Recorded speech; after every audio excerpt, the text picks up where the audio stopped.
Rock music has long since been characterized by that 4/4 time signature, that with a heavy emphasis on the 2 and 4 beat. This means that the division of beats is like a repeating sequence of 1, 2, 3, 4, 1, 2, 3, 4, etc. However, in the true spirit of rock and roll rebellion, a lot of bands have defied this rule with massively successful songs with odd beat divisions, aka odd meter or odd time signatures, something like 5/4, 7/4, even mixed meter stuff where you've got 1, 2, 3, 4 and 1, 2, 3, just all over the place. So not all rock and roll is just that 4 on the floor. So I hope I haven't confused you yet. If you are, don't worry, because on this week's Loudini Rock and Roll Circus podcast, we will explain all of this stuff while telling you about 10 bands who release massively successful songs with odd time signatures. Get ready to rock out with your talk out. It's the Loudini Rock and Roll Circus.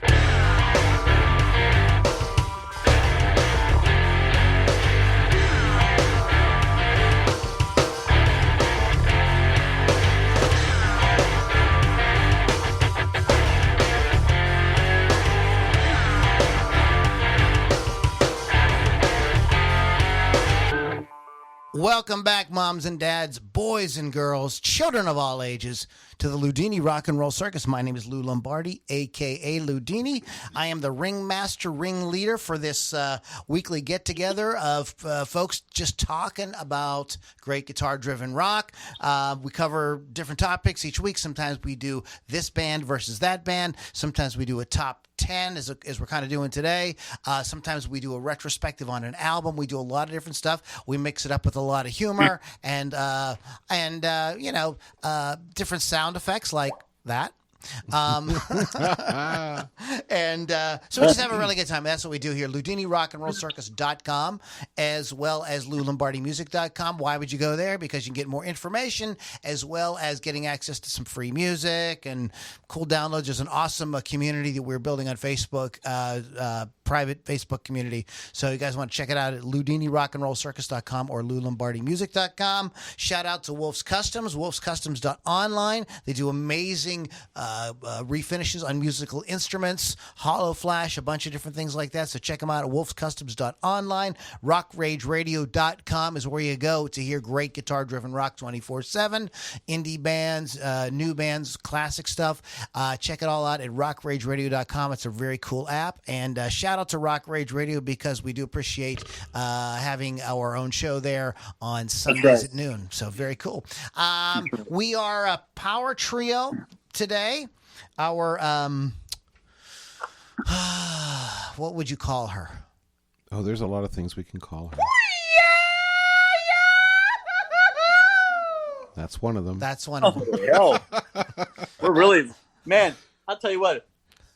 From the time I came back on, the sound effects have improved tenfold. In any case, Lily V6, who is a jock on Rock Rage, is out for the day. She's getting a breast augmentation procedure, and so wish her great luck on that because after all, too much is never enough. You know what I say about that though, which is unfortunate. I say that's like slapping God in the face for giving you a great gift. And white men can't jump. Yeah, well, she's Lily is blowing up, so I she's got to get the boobs bigger too. I want to take a second to Pittsburgh bigger. Hi everybody. I want to say a little prayer for Lily. Here we go. Ready? Thank you, Jesus. Thank you, Jesus. Thank you, Jesus. Thank you, and Jesus. Thank you. All right, go ahead. And once again, thank you, Jesus. I mean, yeah, hey.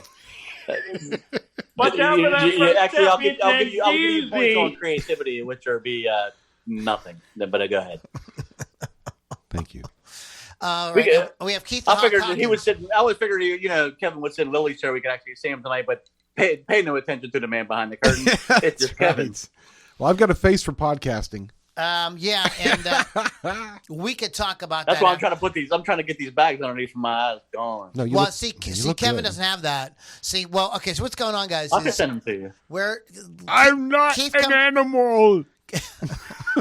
Keith comes on tonight as we're getting set up here, and I'm looking at his face. I'm like, there's something screwed up with this guy's face. I mean, I love my brother. But born when he looks like a friggin' like a Hannibal Lecter light. Oh well, I thought maybe that you were doing maybe you were like doing a Kiss thing or something. I thought, does he have like like something like that, or David Bowie, or one Alice Cooper or something like that. Performance art. And this is actually Keith Ziggy Stardust style. And it's Keith Ziggy Stardust style. So what is it that you have stuck to your face? You have something stuck to your face. This is going to reduce the swelling and or bags under my eyes because I cry a lot. I'm a very emotional person, and I realize that men should not cry, but I have had several meltdowns over the last. Do not laugh at me. And I haven't been a human being, not an animal. And I've had several meltdowns over the last week, and I think my eyes have puffed up to the point where they look like 2 fucking circus tents. But I mean, other than that, I've tried to get the swelling down on my eyes a little bit. That's all. So what are you melting down about, brother? What's going on? Do you want to talk about it? We're here. I mean, I'm really just upset about a lot of things, like the price of gas, and the symbols are going up, and there's a lot of bullshit. Okay, all right then. Honestly, I can't live without those 2 things. Now I feel bad for laughing. Oh my goodness! Let's start a GoFundMe. Don't ever call me stupid. Okay. Okay, so Keith had been having a very emotional week, so we're going to take it easy on him tonight. These shoes. Talking about these shoes. All right, guys. He's had a rough week, and so we're going to give him too much. But we do have Pittsburgh Kevin as well. We've got Keith the Hawk Hawkins with some awesome facial gear, or eyewear, eye bag protector, eye bag eliminators. Not what did you say? No, not tea bag. Not tea no bag. tea bag. Don't get excited, kids. There's no teabagging happening on the podcast. Like, Kevin? There's no teabagging in podcasting, kid. All right, my man. The one's going off already. And back by popular demand, Bones Magoo stopped by. And so, hey, Bones. How you doing tonight, brother? There you go. Right, my man. Thank you, Bones. So Thank you, good. buddy. We are going to be enjoying some Bones Magoo throughout the show. So, you take requests, Bones Magoo. Did you ever take requests? We have a drummer here, and I think we should start off by. Could you sort of explain this? Are you talking? I'm talking to myself. I'm not talking to Pittsburgh. Hey, you talking to me? I'm talking to Keith the Hawk Hawkins, and could you maybe kind of like give a little, mini lesson on time signatures and, odd and even and a couple. Let's just talk about the fact where Western music, let's just say Westernized music, the music that we all have known is basically in common time or 4/4. A lot of it is, even common time can be felt as 6/8. I mean, but the time signature is the relative point we're looking at. So what you're looking at is how many beats are in the measure. It's 4. And that's like a fraction there. So the top number would be how many beats are in the measure. The bottom number is what kind of note gets the count. So I don't want to go too far into the whole musical theory thing, but if it's 4/4, you're getting 1, 2, 3, 4, 1. But at the same time, you can still count that same thing in eighth notes, like 1 and 2 and 3 and 4. It could be 8/8. That's the same thing. Just saying. So, I mean, all these things could be they're very related. So when you're looking at the common time, as we all consider most Westernized music as, in 4/4 time, you can add beats. You could subtract the beaters here. I mean, 3/4 time is even... There's a ton of waltz feels that have been around for hundreds of years. 1, 2, 3, 1, 2, 3, 1, 2, 3. I mean, that's a waltz feel. I mean, that's been around for hundreds of years. So you got the 3 on the top, the 4 on the bottom, the 3/4 notes. 1, 2, 3, 1, which is different than the 6/8 where you're feeling that eighth note pulse. 1, 2, 3, 4, 5, 6. 1, 2, 3, 4, 5, 6. A good song for 6/8 for a rock tune that's got that 6/8 feel is "Hold the Line" by Toto. Of course, yeah. That's a good example. If you're trying to put it as an example, Well, you could actually count that in 12/8 too, but that's a whole other thing. Well, I mean, it's like let's not. I mean, just, let's not. it's just like I said, people feel different. Like it could be felt in different ways, but I mean, the whole common thing where you're basing it off of triplets or but it's the quarter note is the pulse we're looking at. So I mean, everybody feels that 1, 2, 3, 4. Inside those 4 quarter notes can be a lot of things. If you got Keith said it could also be 6, 8. What did you say? 6, 8 or 12, 4, 6, 8, whatever. 12/8. The bottom number can only be so many things. Right. The Okay, top but number can be what you want. What I'm trying to say is like.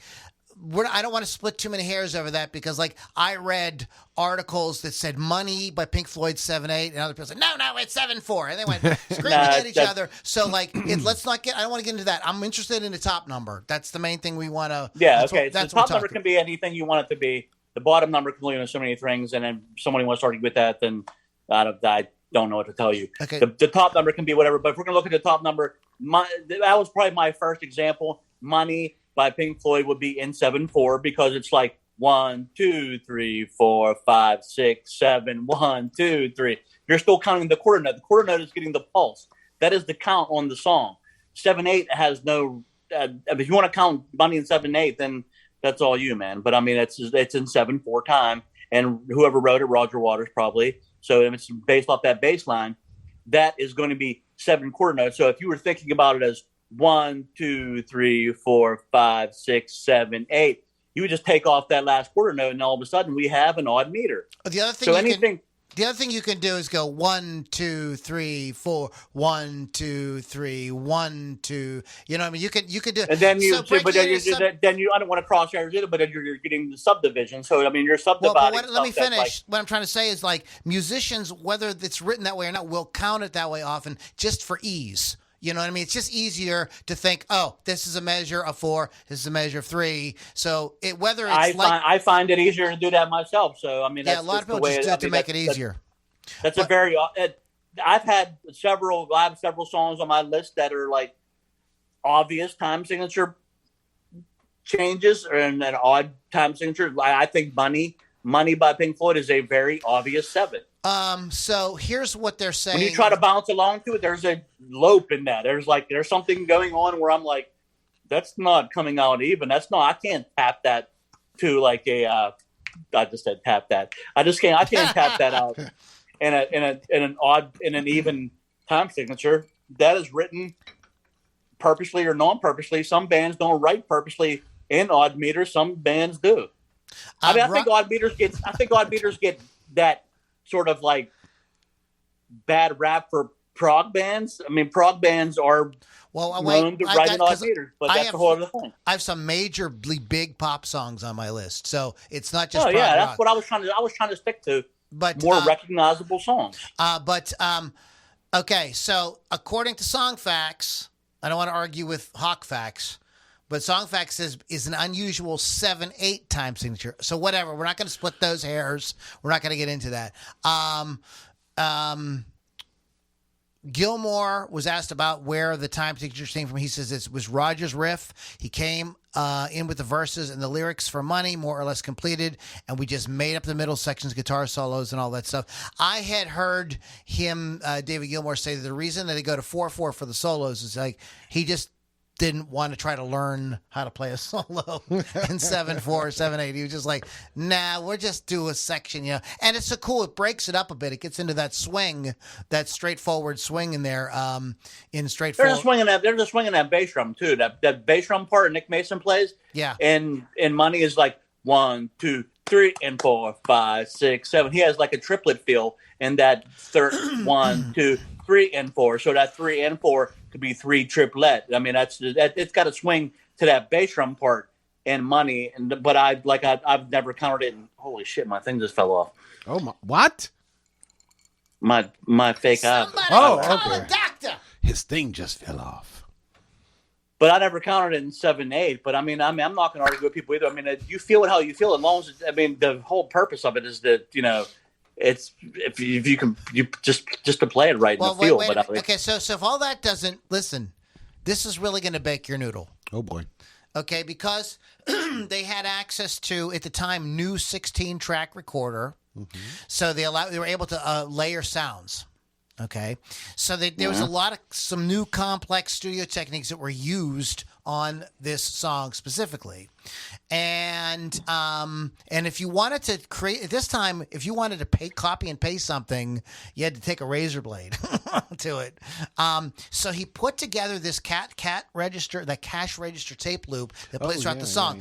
It contains sounds of tearing paper, bags, coins being thrown into an industrial food mixing bowl. The intro was recorded by capturing sounds of an old cash register on tape and meticulously splicing and cutting the tape in a rhythmic pattern. So he had to splice that tape in 7/4/7/8, whatever. Wow. You know what I mean? Like he had to so like that's the man. Hey, this is some real like work. I'm just talking about the actual. The song starts out as like I said, that's a pretty obvious odd time signature to me because it's like you're not able to, if you're able to just tap along to that and like I think that's what, and we'll use the great Phil Collins as an example later, but he once said about a Genesis song that I will bring up later that he once noticed the audience starts to bob their head along, and then when we get to the verse part, the verse part splits time signatures, and he's like, I see people's heads going offbeat a little bit, and it's like, oh shit, what just happened there? Because when you play in odd meters, most people can't grasp that. Yeah. Like I said, if there's a C beside it, that's common time signature will be 4/4. Everybody loves a 4/4 because they can bounce along to it. If you were in friggin' India, you wouldn't even know what 4/4 was probably. A lot of these other cultures, it's a very westernized thing, which is 4/4. Okay. So odd meters are something that I think bands take a chance on because if you can have a hit song in an odd meter, then you've accomplished, I think, a lot more than. If you can make people dance to odd meters, I mean, hey, man, more power there. But anyways, I want to kind of tell the folks a little bit more about how this was done. So the tape loop that was used on this was 20 feet long. So like the tape like you see in like a reel-to-reel machine. So they had to figure out a way to keep it playing. So in order to get the right tension, so they would have it in 7 and be in time with the music and everything, they had to have continuously feed the machine, and they set up a loop in a big circle using microphone stands to hold it up. So the tape went around like microphone stands and stuff like that because it had to be in time, and it had to be in that 1, 2, 3, 4, 5, 6, 7, 1. You know, he had to get that exactly right. So that is real freaking like attention to detail work. I want to say that's pretty crazy. Yeah, that's definitely out that there. Is like that's what makes that's a lost art. Yeah, that's craftsmanship. That doesn't happen anymore. Yeah, that's real. That's like I mean, next time I go in the studio, I think I want to try it that way. Instead of just playing it for 30 seconds or something and then just looping it and then just having the computer do it all, I'd rather do it that way. That would be awesome. And no, thank you. The song that I'm going do you have anything, Kevin, or you want to just? Well, as we're talking about this, and Keith saying it's kind of a Western thing, I think that's the big draw. Being a fan of progressive rock and roll is it's out of the ordinary. Like your brain wants to go, the 4/4 time, and all of a sudden it's not 4/4, and I think that's a big draw for me because looking at all the songs that we're going to talk about tonight. There was something different about them when I was listening to them, but I didn't quite know what. But now I'm kind of getting a feel for why. Exactly. Why they stick out. Yeah. Yeah, Barely. This is a way that's to why make a song really stand out. About the craft, it was so elegantly put that it was like, it puts me, it takes me back. I'm very emotional nowadays. And the way Pittsburgh Kevin just said that makes me realize why I have these things under my eyes because I'm about to draw back a tear too. Oh. That was elegantly put because when you listen to an odd meter song, you're grooving along to it, but you're like, I don't know what the F is going on here, but there's something like displaced about this, but it's still cool. Yeah. And you're like, I got to find out what this is. Like I said, if you were raised in different cultures, if we weren't, like I said, I can't keep bringing it up, but it's a very westernized thing. If you were raised in India, you wouldn't be thinking of this shit. That shit is odd meter everywhere, Yeah. So, Kevin, do you have another song you want to talk about, or we were talking about 7/4, Salisbury Hill by Peter Gabriel. It's also 7/4 time. Yeah, that's a very very simple 7/4. That is an obvious 7/4. I got some ones like you guys. I'm sure have there's some very obvious odd meters, and there's some ones that are a little more sneaky. Yeah. That I'll have for you later. But go ahead, Salisbury Hill. It's funny excellent because pick. now that we're talking about it, it's clearing up a little bit more for me. I'm sitting here counting as the song's going on in my head, and I'm like 1, 2, 3, 4, 5. Holy shit! It is 7/4. You know what I mean? I'm like, and that's what the cool thing about that is a lot of people would like, if a drummer's on a track or like I'd relate to obviously to the drummers on these tracks and stuff, but they're like they accent the 1, the 3, the 5, then it goes over to bar line and it'd be like 2, the 4 of the next bar. That's how Vinny Caliuta played a lot of the songs on 10 Summoner's Tales, which is one of the first albums I've ever heard in my life that really made odd meters sound normal to me. When I was listening to 10 Summoner's Tales with Vinny on it, he would play these 7/8 patterns on the ride bell. Then he would accent like the 1, the 3, the 5. Then the next bar would be 2, the 4, and then it would repeat over and over. Because you're dealing with an odd number, it's not looping in an even amount. So he's doing his genius thing by doing like playing the ride bell in certain parts, but like so you're accenting different parts of the beat. But in Salisbury Hill, you have that's straight 1, 2, 3, 4, 5, 6, 7.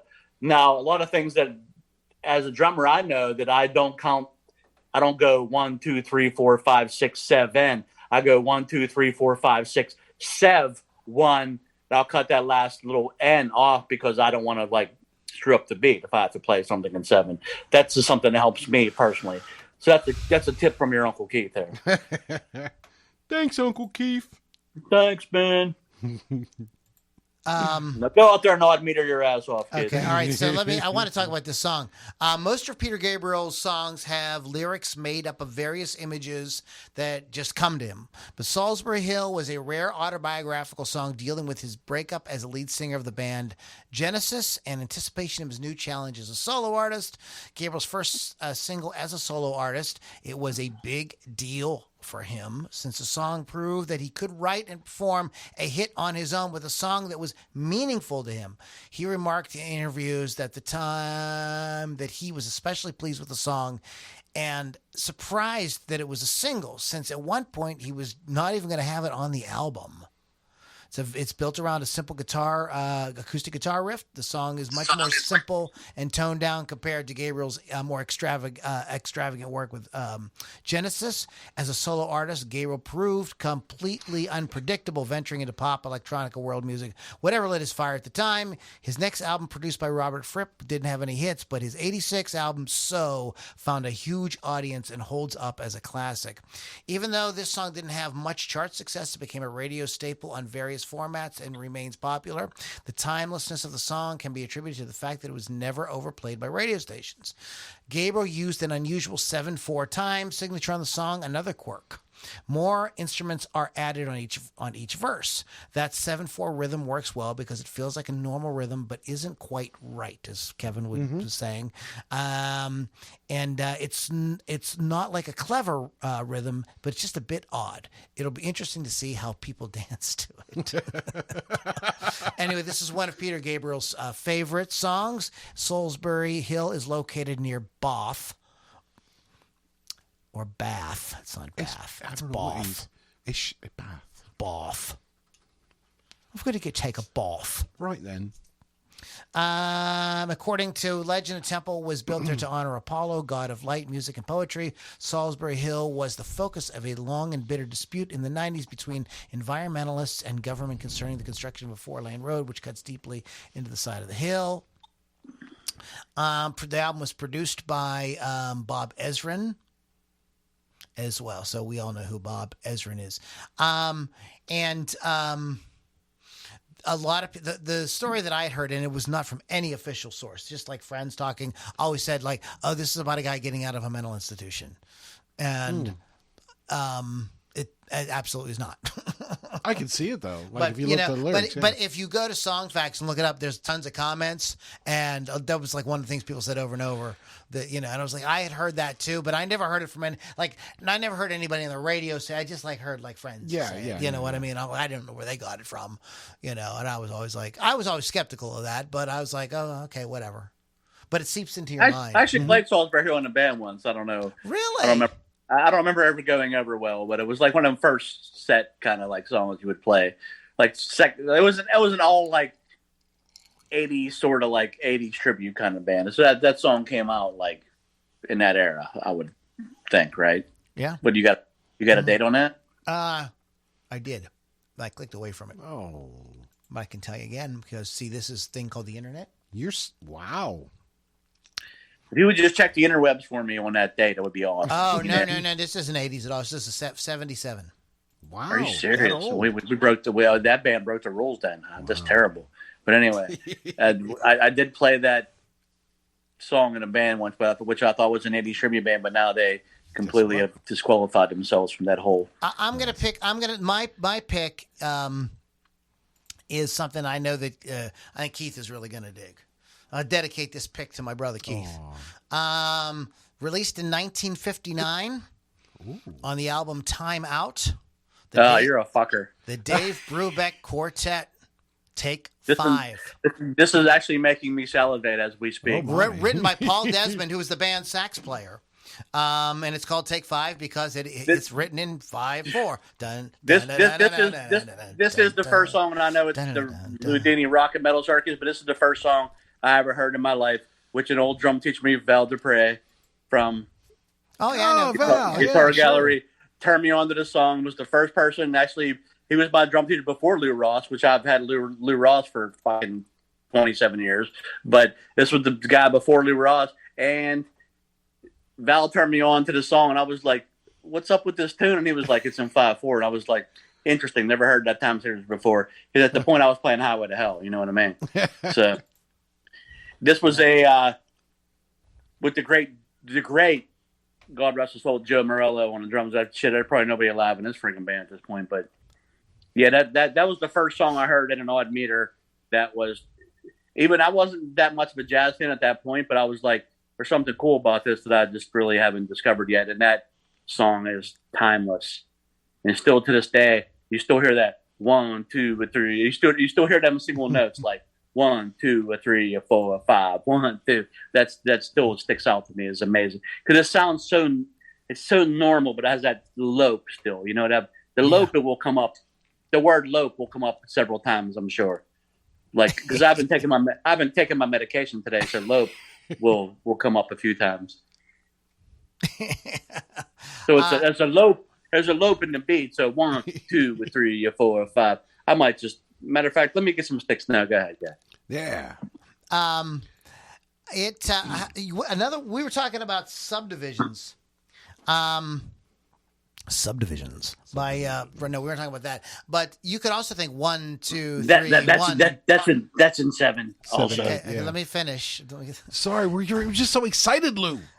You could think of 5. This is a very good topic. I'm so excited. I wet my trousers. Go ahead.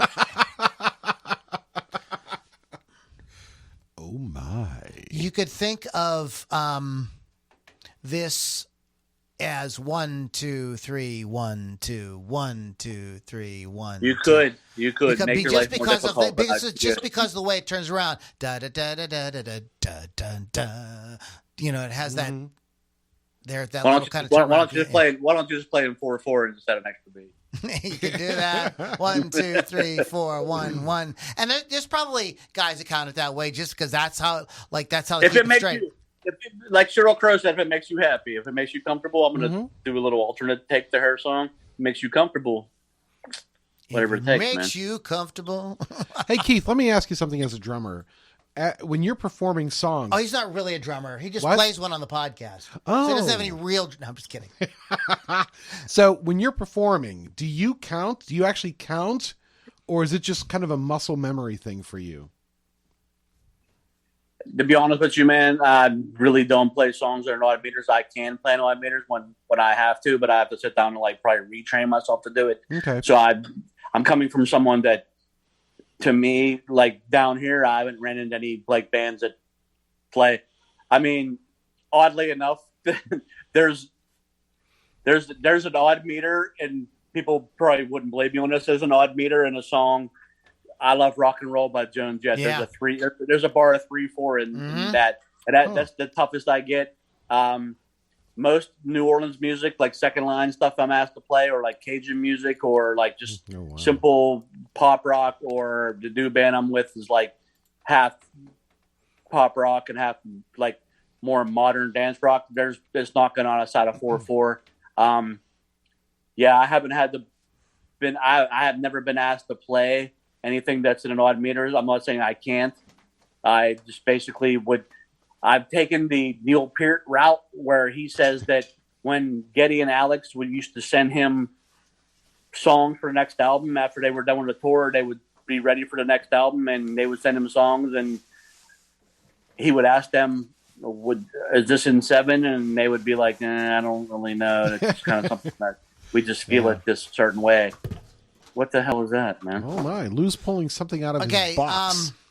So we need to pick a winner here in a little bit. Oh boy! Because we are giving away. Holy shit! I think it's me. It's me. What is that? Black Sabbath? This is a deluxe box set. Black Sabbath. Holy Paranoid. Shit. It's. What do I got to do? I'm gonna go Joe Biden. The Arizona audit. Come on, like my votes were counting too. It's 5. Those albums? Discs, 5, vinyl albums. Wow. Holy including hell. some live performances, all kind of. It's just freaking awesome. Got a book in here and everything. It's really cool. It's still in the shrink wrap. I wanted to take it out and play it, but I didn't. So we're gonna you got to give it to somebody. Who are we giving it to? Somebody. Pick a wiener. We're gonna talk about that in a little bit, but I wanted to kind of get everybody warmed up for that. I apologize, Inner Circle folks. We had a glitch in the Matrix there, and we were not live there for a little while, and I apologize. There was so thank you, Keith and Kevin. You guys were talking, and I was able to get it. Did you fix it? Get it working. So we are live in there again. Says we're going to take a little time and let it kind of build up a bit, and we'll come back to the giveaway. Giveaway of the evening. So we will have a giveaway, and it's for those folks that clicked in and join the mailing list. So we do giveaways and stuff like that. So you get to do stuff like that if you go to LouLombardiRocks.com or Lou Lombardi Music. Excuse me, LouLombardiMusic.com or LoudiniRockAndRollCircus.com. Keith, so we hit a little jazz. I think my actual answer to Kevin was I would probably more feel it. I mean, if something's written in front of me, like I do sight read pretty decently actually.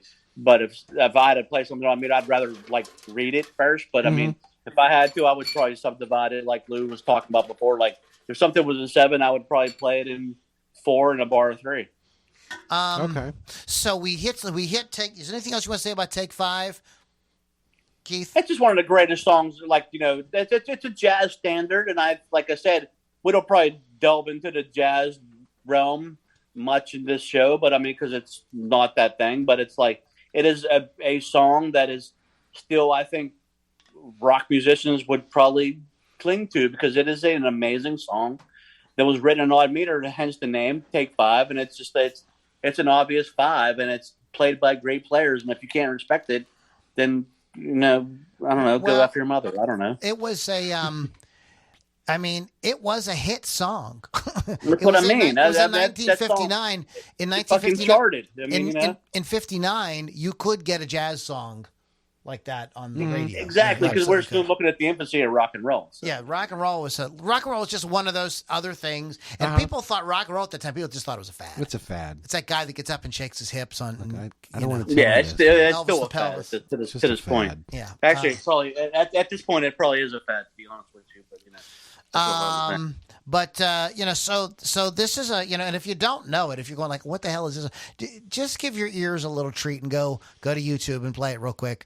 And it's not one of these jazz songs. It's like, yes, there are solos and stuff in it, but it isn't Love Supreme or something by John Coltrane with it's like a whole album side. It's it's a regular, has a straight kind of pop kind of form. Very digestible. That's what I'm trying to say. So, Take 5 by the Dave Brubeck Quartet from the album Time Out, which has great artwork, by the way. And maybe I can get I have the album here. I could maybe show it to you guys, but it has great artwork. Keith, is there? Do you want to pick the next one? Sure, man. Let me just look at my list there. I got a ton of them actually, but like I said, I'm gonna try to stick with ones that I think are well known to people. like I think that the grunge era of the 90s was, the Nirvana, the Pearl Jam, Soundgarden, Alice in Chains. I don't think Nirvana or like the songs that I know by Nirvana or, Pearl Jam, they didn't delve too much into these meters, but Soundgarden, Alice in Chains did.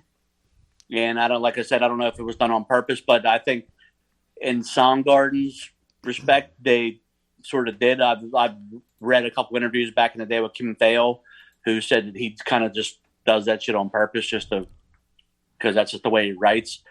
Spoon Man is in 7/4.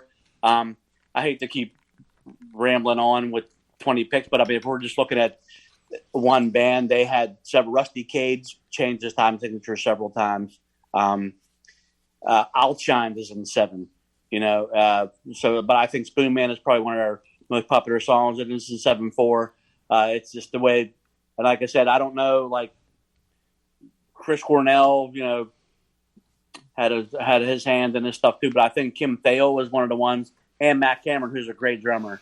I think one of the most underrated rock drummers of all time, if not the most underrated rock drummer, has a hand in this kind of stuff where they just sort of just write in odd meters because it feels natural to them. And if you listen to these songs, those songs do not have that uncommercial, like these are hit songs. Yep, absolutely. Everybody knows Spoon Man. Well, everybody knows Outshine.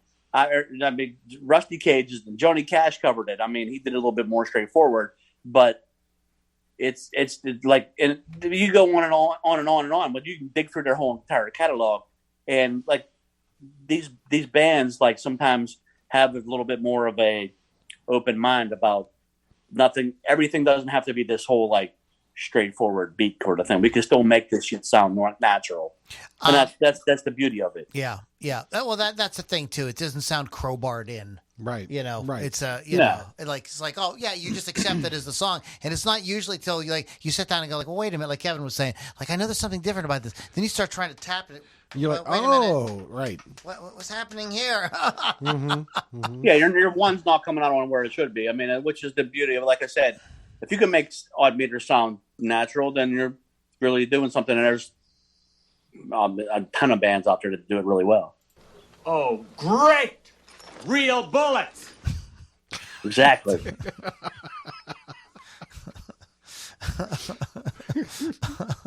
You want to die with a man's gun, not a little CC gun like this. Right. That's right, F.A. It's right. Tell him.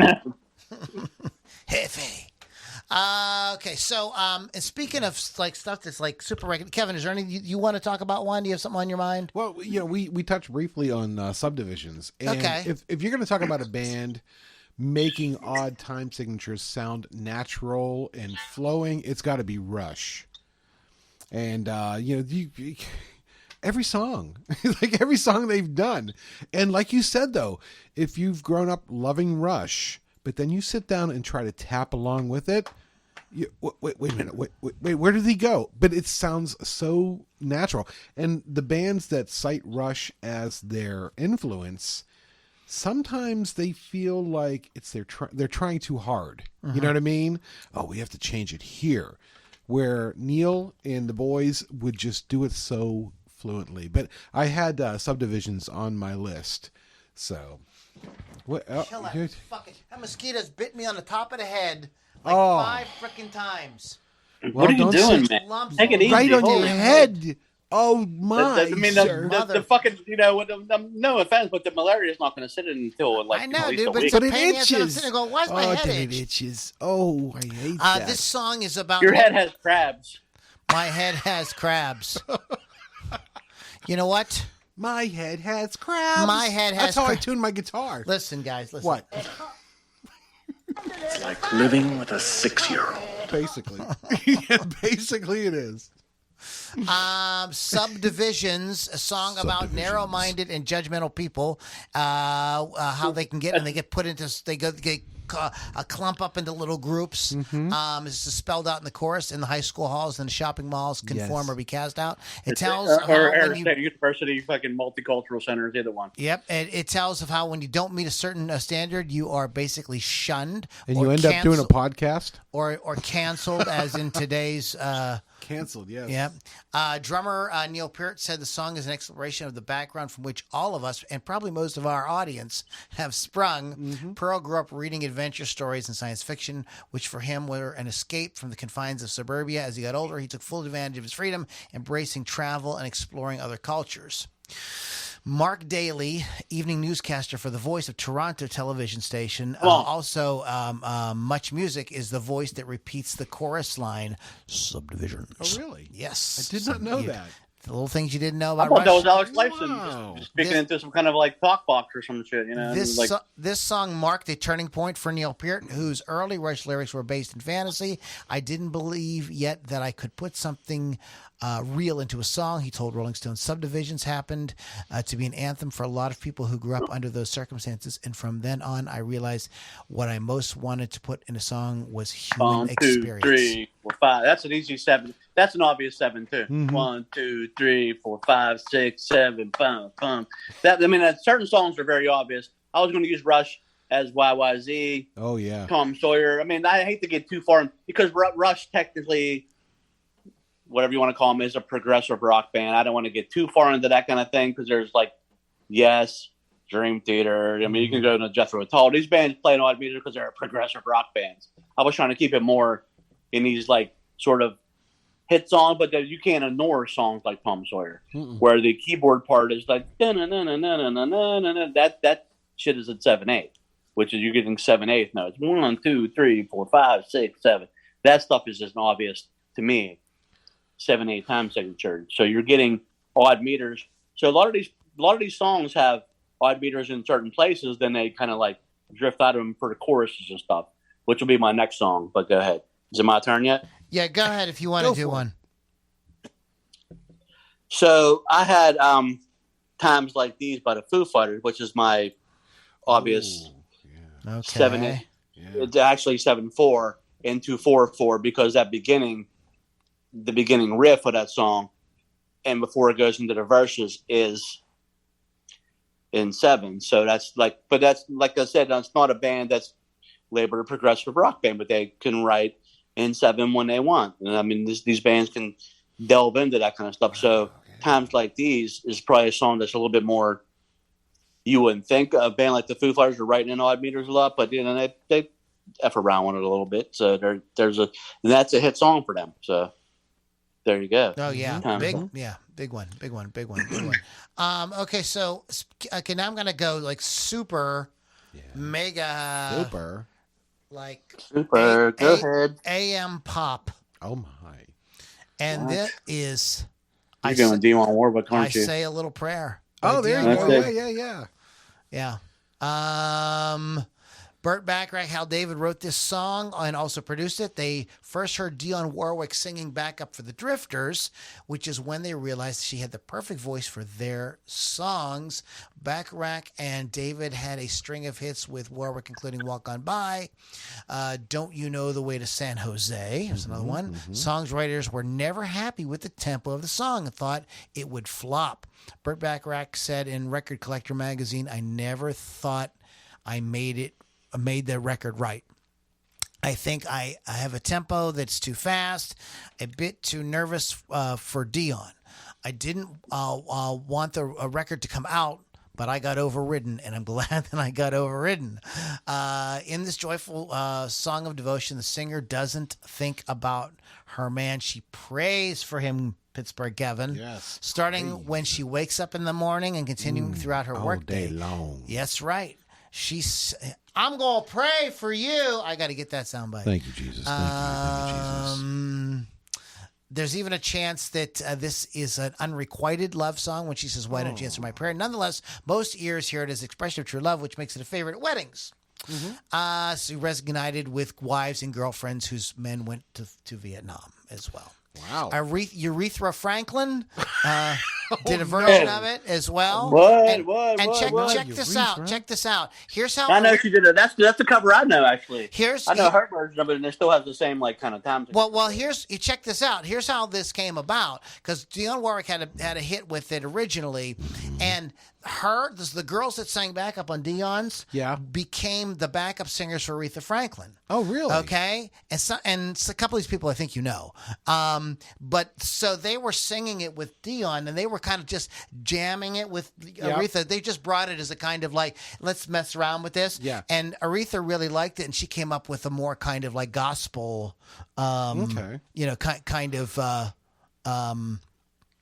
thing, kind of vibe to it. But RESPC, they performed as the Sweet Inspirations, and the band included Sissy Houston. Okay. That was Whitney Houston's mother. I've heard of her before. Yeah, and that's Dion Warwick's aunt. Estelle Brown and Myrna Smith and Sylvia Shemwell, who they've all been on tons of stuff. Yeah. So they were on the song with Warwick, and they started jamming with Aretha, and so that was how that's how it came about. Fun stuff. I'm not gonna spend too much more time on it, because I know it isn't rock and roll. There isn't big loud guitars in it, but it's a major hit, and it goes to Keith's point about how, if it sounds great, it sounds great. Mm-hmm. They come in the most non-obvious form sometimes. This is called, and check this out, and this is, I think the chorus, the verses I believe might be 4/4, but the chorus is 11/4. Well, that's crazy. So like, that could be like 1 2 3 4 1 2 3 4 1 2 3 1, and that's how it is. What goes on there. Wow. Actually, I think I saw that on the video as a breakdown. It was like, it's 2 bars of 4/4, then a bar of 3/4, so you're just lopping off that last eighth note. So it's like, that's I think that's a very common thing, where it gets probably overlooked, because there's, like I said, even on my list, I've really dug deep into it. There's some songs I had never knew. Wait. Hold on now. Wait a minute. Wait. Some interference. Bones Magoo. Bones Magoo said he wants to play you something in 11. Oh, and 11/8. Okay. You ready? Okay. Ready? Whipping post. Go ahead. You set up over there? Yeah, he's ready to go. Here we go. Whipping post. Go do it. Get it? That was not even close. Not even counted. Close. I counted along with them. Fantastic. Bones, you're the man. All right, Bones Magoo, everybody. Sitting in again with the Loudini Rock and Roll Circus, jamming with us. Cranking out a little 11/8 there on the... Wow. Yep. On the Bones nailed phone. it. Yep. Nailed it. Anyhow, yes, Dion Warwick, the lovely and talented Dion Warwick, who I believe is still performing like in Vegas and stuff, I believe. Holy. Yeah, I believe. Wow. Let's talk. Who's did you got something? Well, do you want to talk about the giveaway? Oh, we could do that. Or do you let's want to do wait? one We more can song, wait. and All then right, we're gonna do the giveaway. We got the winner. We got the wiener. All right, who's we turn have is a it? wiener. Do you have something you want to talk about? I got a wiener. Do you have a wiener? So, Pittsburgh Kevin's going to talk about his wiener. I'm not going to. No, I'm not. Oh. Anyway. Please don't. No, exactly. I didn't mean to let you down. Anyway. Losing my erection. No. Jeez. Oh, man. Come on. What if Lily's mom was listening tonight? I'm sure she's not. She's not. She's at the hospital. She's at the hospital with Lily. Yeah, they're getting that. So I'm going to go all the way back to the Beatles. The Beatles. The Beatles. Little Beatles. This day in history, the Beatles woke up. With Bull McCartney. Fell out of bed. Let's get stoned with Bull McCartney. They dragged a comb across their head. Anyway, Beatles, Happiness is a Warm Gun, with like hundreds of time signatures in that motor scooter. Yep. Yeah. It does. That's John Lennon's fault, I think, on that one. Maybe he was on drugs. But I mean, like that one is for them is very complex. I mean, between that one and like the one I was going to bring up was be the bridge to Here Comes the Sun, because that changes several times too. But Happiness is a Warm Gun changes all over the place. I think the bars of like 4/4, 3/8. There might be a bar of 7 in there somewhere. It's all over the place. I was feeling a bit frisky that day, Lou. The title comes from The American Rifleman, a magazine published by the National Rifle Association. The story was titled "Happiness is a Warm Lovely. Gun." Uh-huh. So, like, you know, oh my goodness! Actually, the funny thing is, It's on the White Album, '68. Another obvious one by them. I think the more obvious one by them is "All You Need Is Love." It's on my list. It's in 7/4, and it's an obvious 7, and it has a simple sort of like 7. Here's the thing you want to think of. Here's what you want to realize about that song. Yes. It's one word said 3 times over 7 beats. There you go. You want to talk about like polyrhythms and stuff. I mean, there's like between the beats, the words, and the notes, like there's like multiple like time things happening in the song. There's a lot more. It's not as simple as you think that it is. There's a lot more going on with the song. Played for the first time on Our World Project, the first world TV special, broadcast in 24 countries, June 25th, 1967. I was about a month and a half old. The show was 6 hours long, featured music from 6 continents, with the Beatles representing Britain. That's England for you. Folks. The Beatles were supposedly recording this live during the show, but they used a pre-recorded backing track, and John Lennon's vocal was redone a few hours later. Eric Clapton mimed the guitar part during his part. The concept of the song was born out of a quest to bring a song that was going to be understood by people of all nations and all creeds and all genders, all 47 genders. The writing began in May of '67 with John and Paul working on separate songs. It was decided that John's "All You Need Is Love" was a better choice because of its easy to understand message of love and peace. The song was easy to play, the words easy to remember, and encompassed the feeling of the world's youth during that period. John wrote this as a continuation of the idea he was trying to express in a song from '65 called "The Word."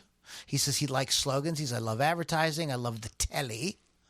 And in an interview about the song "Power to the People," he was asked if that song was propaganda. He said, "Sure. So was All You Need Is Love. I'm a revolutionary artist. My art is dedicated to change." And musically, the song is very unusual. The chorus is only one note, and the song is in the rare 7/4 tempo. The orchestral ending, you can hear pieces of Greensleeves, a Bach 2-part invention, and Glenn Miller's "In the Mood." They paid. That's right. They had to pay royalties. Yep. They had to pay royalties. McCartney sang the chorus to. Also, he sings the chorus to "She Loves You." That was going to be my question. Who knows who? Because I always thought it was Ringo that did it, but no, it's Paul. It's Paul. Yeah. It's Paul. Paul. Alan and Tipper Gore had this song played at their wedding. They married in 1970 and divorced in 2010. So they needed a little bit more than love, apparently. Should have played some Twisted Sister.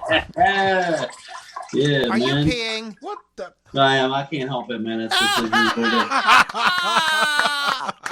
I think that requires a little hit from Bones Magoo. Hit it, Bones. Do it. Very nice. Hold on, man. I love Don't call my name yet. Take a double dip or something. Make sure you zip that up, Keith. Yeah, well, it takes me like a week to do that. Hey, Keith, get that last drop out. All right, I'm back. Holy shit! Oh, thank goodness. I feel like at least a couple pounds later. Feels which good, is a don't it? good thing. Okay, so that's Lordy. the first for podcasting live bathroom I session. took a piss live on podcast. Oh man, this is an all-man show tonight. All testosterone all the time. All that's missing are the juggies. Oh, that's Lily. Well, she's missing. This is our juggie. Man, I can't believe that. So is that a reduction or what's going on? We just, Let's hope not. So let's go ahead and talk about our winner. Okay? Our winner, ladies and gentlemen. We do have a winner, and I want to make sure to say it's Keith Hawkins from New Orleans. Thank you very much. What a surprise! The guy who's going to get the lucky son of a bitch. The lucky Who's going to end up with son of a this bitch. amazing box set.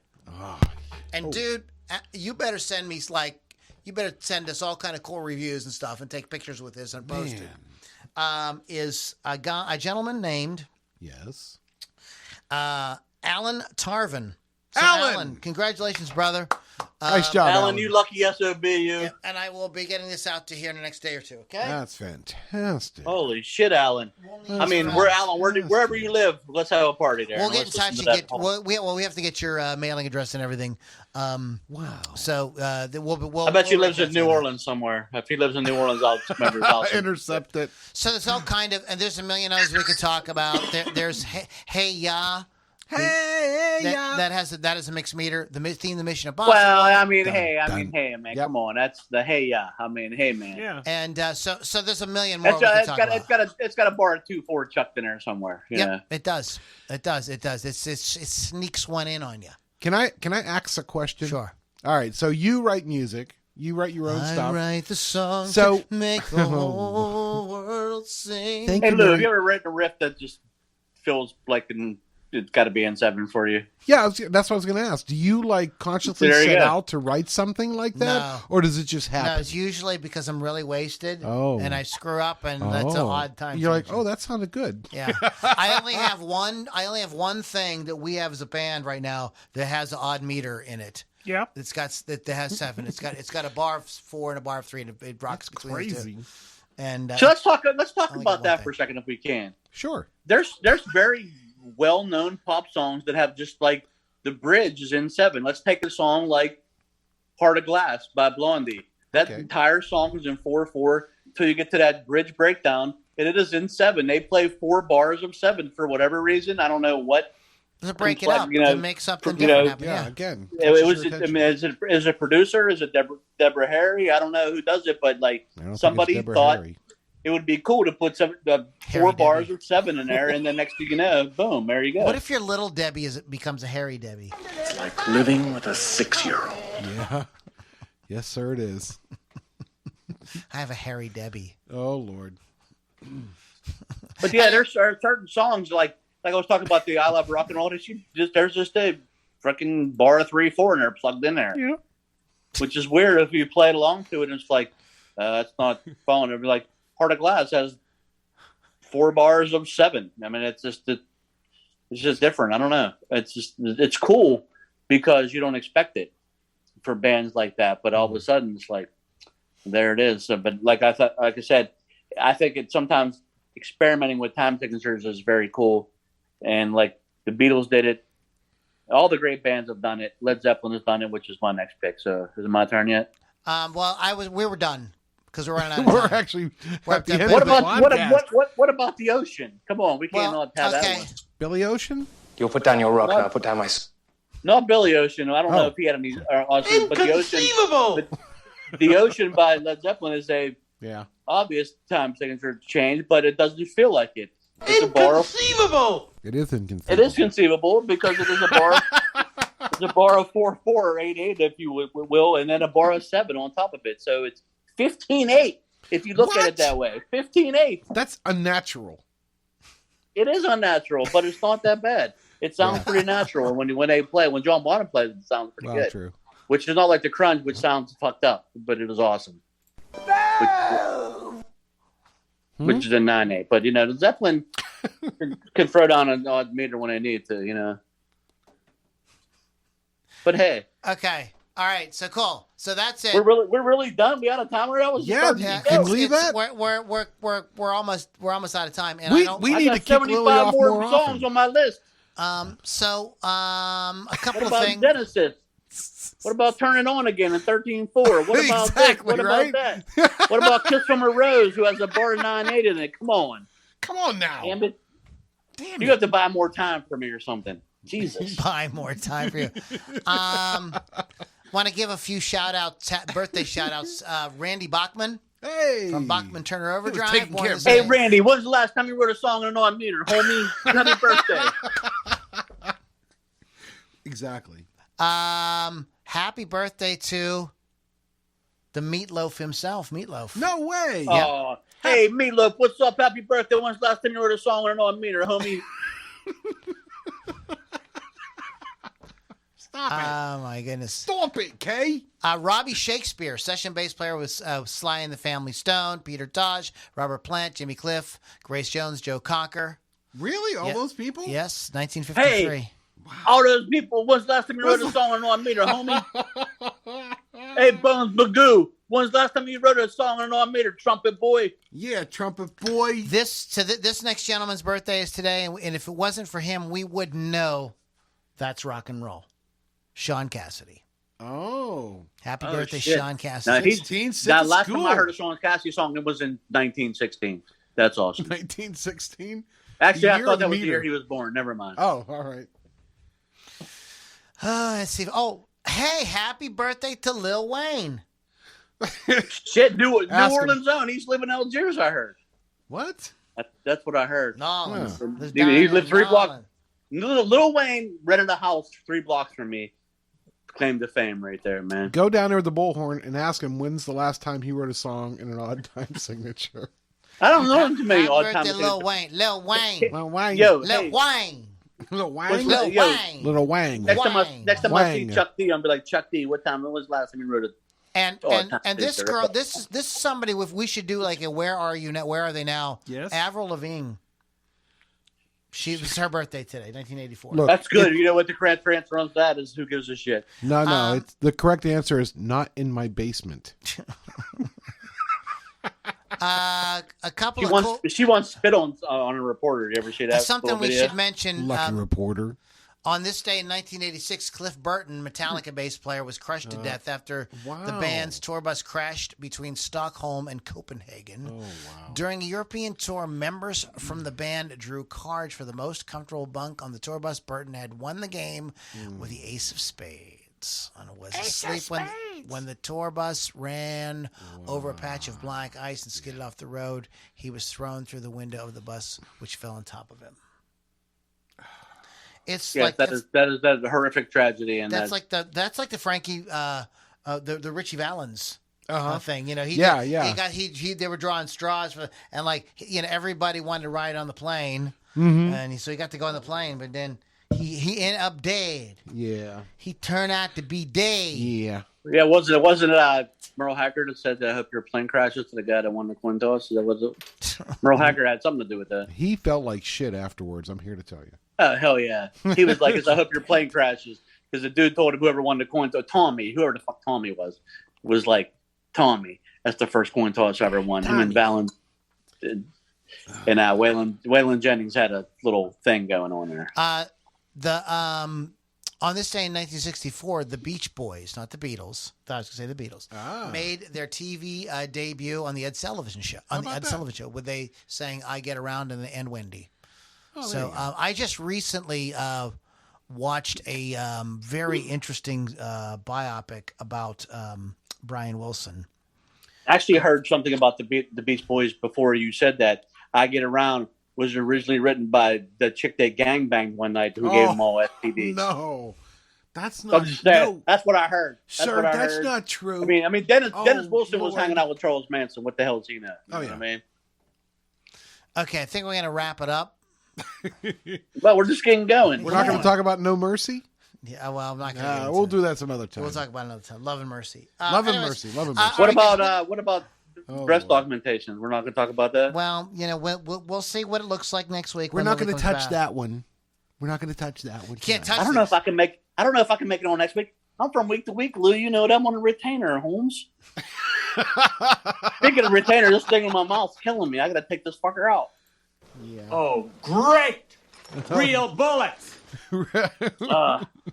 That's a crawfish seed. Fuck. See? That's a golden crawfish. You're in for you. a lot of trouble, mister! What about this? Wait a second.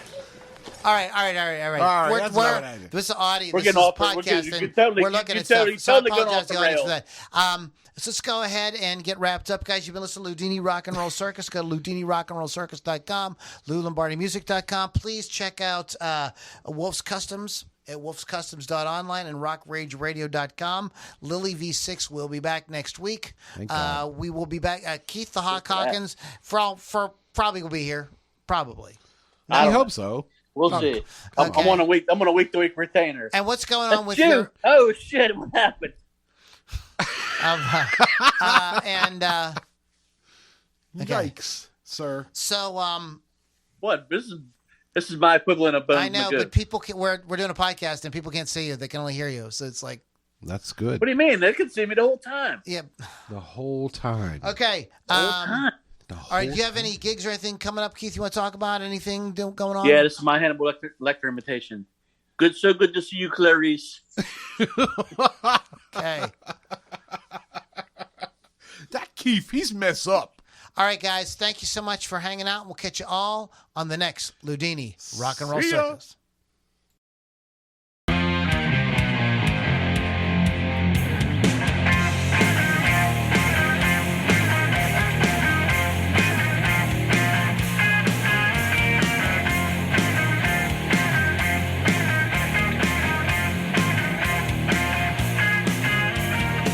Creeping round the valley floor, I hear the cry of another people.